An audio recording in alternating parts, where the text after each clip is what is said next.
Dans quelques heures, les nuits du parc vont commencer. Mais avant que la magie opère, il faut s'assurer que tout fonctionne. C'est pas au moment où les gens rentrent dans le parc et profitent de la déambulation que les nuits ont commencé. Les nuits commencent bien en amont, de façon à ce que les gens soient satisfaits de ce qu'ils voient.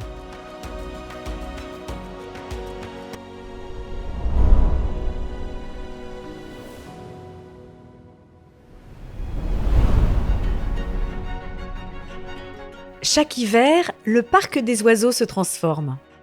Pendant plusieurs semaines, les allées s'illuminent, les étangs deviennent des décors féeriques et le public découvre le parc autrement. Ce sont les Nuits du parc, un événement qui attire des milliers de visiteurs et qui nécessite une organisation minutieuse. La journée type des Nuits du Parc commence vers 15-16 heures. Déjà, les techniciens font une mise en place d'éclairage, de son, de lumière pour voir que tout au niveau électrique fonctionne. On fait un bilan, on se concerte avec les techniciens. Ça marche. Vous pensez à prendre les radios ? Ouais. Ok. Avant la nuit, Fabrice vérifie chaque détail, les structures, les branchements, les flux de circulation et aussi la météo. On dit toujours on est météo dépendant parce que, en fonction de la météo, on a le public ou on ne l'a pas. S'il y a beaucoup de vent, on est quand même dans un parc où il y a énormément d'arbres, potentiellement des risques si le vent est vraiment trop fort. Donc le but, c'est pas de mettre les gens sur le parcours pour qu'ils soient en difficulté et qu'ils prennent des risques. Non, c'est avant tout une question de sécurité. À 17h, après, on fait une mise en place des barrières pour que les gens soient bien canalisés et qu'ils ne s'étalent pas là où il n'y a pas lieu d'aller. Ensuite, il y a l'accueil du public qui se fait une fois que tout est en place. Hop. Donc on va vous laisser accéder sur le devant du parc, mais pas les déambulations pour le moment parce qu'il ne fait pas assez nuit encore. Ils peuvent profiter des flamands qui sont sur l'entrée du parc, éventuellement de la restauration aussi, puisque la restauration est déjà ouverte. Et on attend la tombée de la nuit.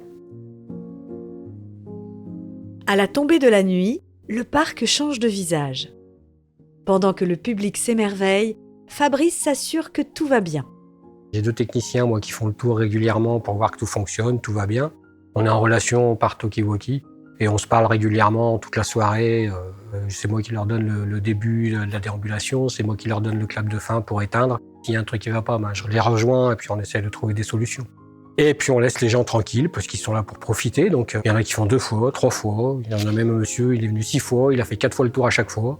C'est toujours agréable de voir les gens contents. Je sais que moi souvent je me poste à la sortie quand les gens déambulent et puis je leur demande leur ressenti. Donc chaque fois qu'ils nous disent c'était super, c'est génial, on est content évidemment. On se rend compte qu'on fait pas ça pour rien.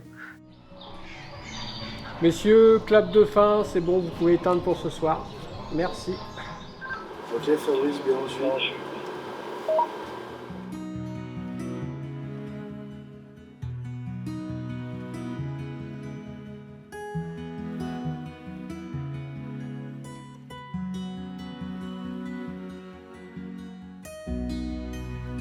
Quand la dernière lumière s'éteint, pour Fabrice et le parc des oiseaux, la préparation de la saison estivale commence.